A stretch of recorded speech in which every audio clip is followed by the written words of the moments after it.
এই গানটা আমার পছন্দ। রূপাদের বাসায় শুনেছি। গানটায় আলাদা এক ধরনের মজা আছে।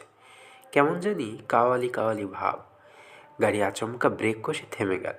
আমি কিছু বুঝবার আগেই ড্রাইভার হুট করে নেমে গেল। তাকে যতটা নির্বোধ মনে করা হয়েছিল, দেখা যাচ্ছে সে ততটা নির্বোধ নয়। সে গাড়ি থামিয়েছে মোটর সাইকেলে বসে থাকা একজন পুলিশ সার্জেনের গা ঘেঁষে। চোখ বড় বড় করে কী সব বলছে। অঞ্জলি ঘোষের গানের কারণে তার কথা বোঝা যাচ্ছে না। পুলিশ সার্জেন্ট আমার জানালার কাছে এসে বলল, নামুন তো। আমি নামলাম। দেখি ব্যাগে কী আছে। আমি দেখালাম একটা নোট বই, 2টা বল পয়েন্ট, শীষ ভাঙা পেন্সিল, 5 টাকা দিয়ে কেনা এক প্যাকেট চিপস। পুলিশ সার্জেন্ট ভদ্রমহিলার দিকে তাকিয়ে বললেন, আপনি কি এর বিরুদ্ধে কোনো ফর্মাল কমপ্লেইন করতে চান? ভদ্রমহিলা তার মেয়ের দিকে তাকালেন। মেয়েটি বলল, অবশ্যই চাই। আমি জাস্টিস এম সোবাহান সাহেবের মেয়ে। এই লোক আমাদের ভয় দেখাচ্ছিল, মাস্তানি করছিল। আপনাদের কমপ্লেইন থানায় করতে হবে। রমনা থানায় চলে যান। এখন তো যেতে পারবো না। এখন আমরা একটা কাজে যাচ্ছি। কাজ সেরে আসুন। আমি একে রমনা থানায় হ্যান্ডওভার করে দেব। আসামির নাম জানেন তো? না। পুলিশ সার্জেন্ট আমার দিকে তাকিয়ে বলল, এই তোর নাম কি? আমি স্তম্ভিত হয়ে গেলাম। যে শুরুতে আমাকে আপনি বলছে, এখন সুন্দর একটা মেয়ের সামনে তুই করে বলছে। এই তোর নাম বল। আমি উদাস গলায় বললাম, আমার নাম টুটুল। পুলিশ সার্জেন্ট ভদ্রমহিলার দিকে তাকিয়ে বলল, ভুল নাম দিচ্ছে। যাই হোক, এই নামেই বুকিং হবে। হারামজাদারা ইদানিং শিয়ানা হয়েছে, কিছুতেই কারেক্ট নাম বলবে না, ঠিকানা তো বলবেই না। বিশাল কালো গাড়ি হুশ করে বের হয়ে গেল।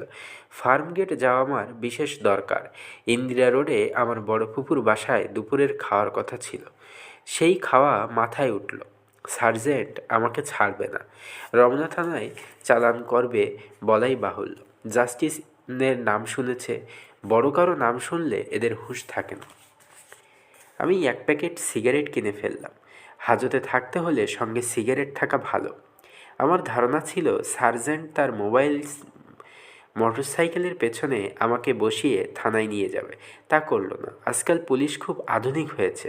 পকেট থেকে ওয়াকিটকি বের করে কি বলতেই পুলিশের জিপ এসে উপস্থিত। অবিকল হিন্দি মুভি। সম্পূর্ণ নিজের বোকামিতে দাওয়াত খাবার বদলে থানায় যাচ্ছি। মেজাজ খারাপ হওয়ার কথা। আশ্চর্যের ব্যাপার, খারাপ হচ্ছে না, বরং মজা লাগছে। অঞ্জলি ঘোষের গানের সুরটা পুরোটা শোনা হলো না, এই জন্য অবশ্যই একটু আফসোস হচ্ছে। হাই মদিনাবাসী বলে চমৎকার টান দিচ্ছিল। ওসি সাহেবের চেহারা বেশ ভালো, মেজাজও বেশ ভালো। চেইন স্মোকার, ক্রমাগত বেনসন অ্যান্ড হেজেস টেনে যাচ্ছে। বাজারে এখন 70 টাকা করে প্যাকেট যাচ্ছে। দিনে 3 প্যাকেট করে হলে মাসে কত হয়? 210 গুণন 30, 6030। একজন ওসি সাহেবের বেতন পান কত? এক ফাঁকে জেনে নিতে হবে। ওসি সাহেব শুরুতে প্রশ্ন করেন, ভাব বাচ্চে। শুরুর কয়েকটি প্রশ্ন জেনে নিতে চেষ্টা করেন আসামি কোন সামাজিক অবস্থায় আছে, তার উপর নির্ভর করে আপনি, তুমি বা তুই ব্যবহৃত হয়। ওসি সাহেব বললেন, কি নাম? চৌধুরী খালিকুজ্জামান, ডাকনাম টুটুল। কি করা হয়? সাংবাদিকতা করি। কোন পত্রিকায়? বিশেষ কোনো পত্রিকার সঙ্গে জড়িত নই, ফ্রিল্যান্স সাংবাদিকতা। যেখানে সুযোগ পাই ঢুকে পড়ি। টুটুল চৌধুরী এই নামে লেখা ছাপা হয়, হয়তো আপনার চোখে পড়েছে। পুলিশের উপর একটা ফিচার করছিলাম। কি ফিচার? ফিচারের শিরোনাম হচ্ছে একজন পুলিশ সার্জেন্টের দিনরাত্রি। সকাল থেকে সন্ধ্যা পর্যন্ত তাকে কি কি করতে হয় তাই ছিল বিষয়। অবশ্যই এক ফাঁকে খুব ড্যামেজিং কয়েকটা লাইন ঢুকিয়ে দিয়েছিলাম। যেমন বলেছিলাম, এই পুলিশ সার্জেন্ট তার একটি কর্মমুখর দিনে 3 প্যাকেট বেনসন অ্যান্ড হেজেস পান করেন। তিনি জানিয়েছেন টেনশন দূর করতে তার এটা প্রয়োজন। অবশ্যই তিনি খুব টেনশানের জীবনযাপন করেন। এই বাজারে দিনে 3 প্যাকেট করে বেনসন খেলে মাসে 2300 টাকা প্রয়োজন। আমাদের জিজ্ঞাস্য তার বেতন কত। ওসি সাহেব ভুরুকুসকে আমার দিকে তাকালেন। আমি হাসি মুখে বললাম, তবে শেষের লাইনটা ছাপা হয়নি, এডিটর সাহেব কেটে দিয়েছেন। পুলিশের বিরুদ্ধে কেউ কিছু ছাপতে চায় না। ওসি সাহেব শুকনো গলায় বললেন, আপনার বিরুদ্ধে অভিযোগ কি? আমি স্বস্তির নিঃশ্বাস ফেললাম। যাক, আপনি করে বলছে। সামাজিক স্বীকৃতি পাওয়া গেল। এখন চাইলে 1 কাপ চাও চলে আসতে পারে। পুলিশরা উঁচু দরের আসামিদের ভালো খাতির করে, চা সিগারেট খাওয়ায়। আপনি প্রশ্নের জবাব দিচ্ছেন না? আপনার বিরুদ্ধে অভিযোগ কী? অভিযোগ যে কী তা আমি নিজেই জানি না। ওরা অভিযোগ করলে তারপর জানা যাবে। নারী অপহরণের অভিযোগ হতে পারে। নারী অপহরণ? জি। জাস্টিস সাহেবের স্ত্রী এবং কন্যাকে নিয়ে ওদের গাড়িতেই পালাতে চেষ্টা করছিলাম। মাছের তেলে মাছ ভাজা বলতে পারেন। ওসি সাহেব থতমতো গলায় বললেন, আপনি কি আমার সঙ্গে রসিকতা করার চেষ্টা করছেন? দয়া করে করবেন না। আমি আপনার চেয়েও বেশি রসিক, কাজেই অসুবিধা হবে। জি আচ্ছা, রসিকতা করব না। আপনি কোনার দিকের ওই বেঞ্চিতে বসে থাকুন। হাজতে পাঠাচ্ছেন না? আপনার ফাইনাল অভিযোগ আসুক, তারপর পাঠাবো। হাজত তো পালিয়ে যাচ্ছে না। 1 কাপ চা কি পেতে পারি? ওসি সাহেব গম্ভীর মুখে আমার ব্যাগের জিনিসপত্র দেখতে লাগলো। নোট বইয়ের পাতা ওল্টাচ্ছে। আমি বললাম, ওটা আমার কবিতার খাতা, মাঝে মধ্যে কবিতা লিখি। তার মুখের কাঠিন্য তাতে একটুও কমল না। কবি শুনে মেয়েরা খানিকটা দ্রবীভূত হয়, পুলিশ কখনো হয় না। পুলিশের সঙ্গে কবিতার নিশ্চয়ই বড় ধরনের কোনো বিরোধ আছে। চুপচাপ বসে থাকা অনেকের জন্যই খুব কষ্টকর। আমার জন্য ডাল ভাত। শুধু হেলান দেওয়ার একটু জায়গা পেলে আরাম করে শরীরটা ছেড়ে দিয়ে ঘন্টার পর ঘন্টা বসে থাকতে পারি। বেঞ্চিতে হেলান দেওয়ার ব্যবস্থা থাকে না বলে একটু অসুবিধা হচ্ছে, তবে সেই অসুবিধাও অসহনীয় নয়। এই রকম পরিস্থিতিতে আমি আমার নদীটা বের করে ফেলি, তখন অসুবিধা হয় না। নদী বের করার ব্যাপারটা সম্ভবত আপনাদের কাছে পরিষ্কার হয়নি। একটু ব্যাখ্যা করলেই পরিষ্কার হবে। ছোটবেলার কথা, ক্লাস 6-এ পড়ি। জিওগ্রাফি পড়ান মফিজ স্যার। তিনি ক্লাসে ঢুকলে চেয়ার টেবিলগুলো পর্যন্ত ভয়ে কাঁপে। স্যার মানুষটা ছোটোখাটো, কিন্তু হাতের থাবাটা বিশাল। আমাদের ধারণা ছাত্রদের গালে চড় বসাবার জন্য আল্লাহ তাআলা স্পেশালভাবে স্যারের এই হাত তৈরি করে দিয়েছেন। স্যারের চড়ের নানান নাম ছিল: রামচর, শ্যামচর, যদুচর, মধুচর। এর মধ্যে সবচেয়ে কঠিন চর হচ্ছে রামচর, সবচেয়ে নরমটা হচ্ছে মধুচর।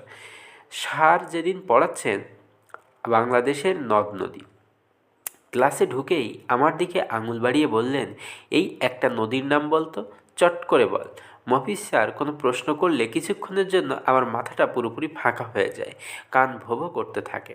মনে হয় মাথার খুলির ভেতর জমে থাকা কিছু বাতাস কানের পর্দা ফাটিয়ে বের হয়ে যাচ্ছে। কী ব্যাপার, চুপ করে আসিস কেন? নাম বল। আমি ক্ষীণস্বরে বললাম, আড়িয়াল খাঁ। স্যার এগিয়ে এসে প্রচণ্ড চড় বসিয়ে দিলেন, খুব সম্ভবত রামচর। হুঙ্কার দিয়ে বললেন, এত সুন্দর সুন্দর নাম থাকতে তোর মনে এলো আড়িয়াল খাঁ? সবসময় ফাজলামি। কানে ধর, দাঁড়িয়ে থাক। আমি কানে ধরে সারাটা ক্লাস দাঁড়িয়ে থাকলাম। ঘন্টা পড়ার 5 মিনিট আগে পড়ানো শেষ করে স্যার চেয়ারে গিয়ে বসলেন। আমার দিকে তাকিয়ে বললেন, কাছে আয়। আরেকটি চড় খাবার জন্য আমি ভয়ে ভয়ে স্যারের কাছে এগিয়ে গেলাম। তিনি বিষণ্ণ গলায় বললেন, এখনও কানে ধরে আছিস কেন? হাত নামা। আমি হাত নামালাম। স্যার ক্ষমা চাওয়ার ভঙ্গিতে বললেন, তোকে শাস্তি দেওয়াটা অন্যায় হয়েছে, খুবই অন্যায়। তোকে নদীর নাম বলতে বলেছি, তুই বলেছিস। আয়, আরও কাছে আয়, তোকে আদর করে দিই। স্যার এমন ভঙ্গিতে মাথায় এবং পিঠে হাত বুলাতে লাগলেন যে আমার চোখে পানি এসে গেল।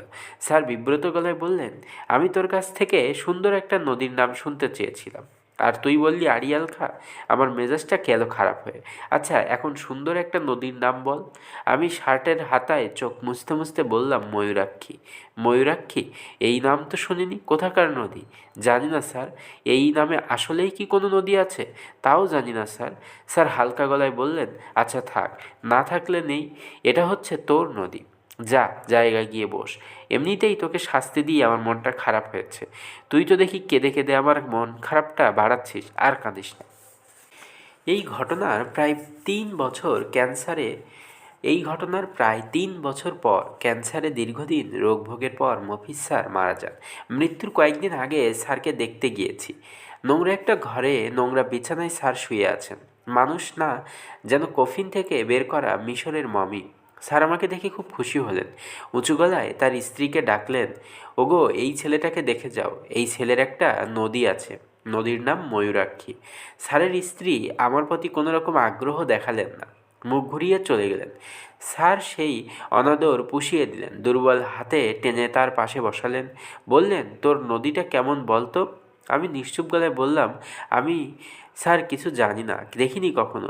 তবু বল শুনি, বানিয়ে বানিয়ে বল। আমি লাজুক গলায় বললাম, নদীটা খুব সুন্দর। আরে গাধা, নদী তো সুন্দরই হবে, অসুন্দর নদী বলে কিছুই নেই। আরও কিছু বল। আমি বলার মতো কিছু পেলাম না, চুপচাপ বসে রইলাম।